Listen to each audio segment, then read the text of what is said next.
Mumbai youth Congress में पिछले कुछ दिनों से सब ठीक नहीं चल रहा है। मुंबई यूथ कांग्रेस के नवमुंतखब वर्किंग सदर सूरज ठाकरे ने अपने ओहदे से इस्तीफा दे दिया है। कल ही सूरज ठाकरे को पार्टी का वर्किंग सदर मुकर्रर किया गया था।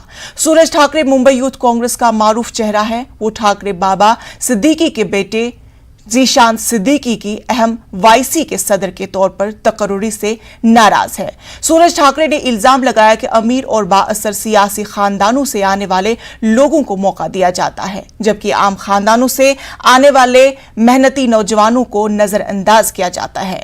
मुंबई यूथ कांग्रेस का इंतखाब चंद माह कबल हुआ था। इस इलेक्शन में जीशान ने सूरज ठाकरे को शिकस्त देकर सदर का ओहदा हासिल किया था, लेकिन सूरज ठाकुर ने इस फैसले के खिलाफ पार्टी हाईकमान से शिकायत की थी। इसके बाद एमवाईसी के सदर के ओहदे का नतीजा रोक दिया गया।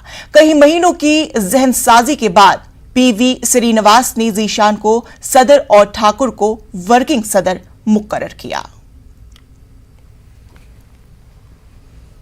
गुजरात में 2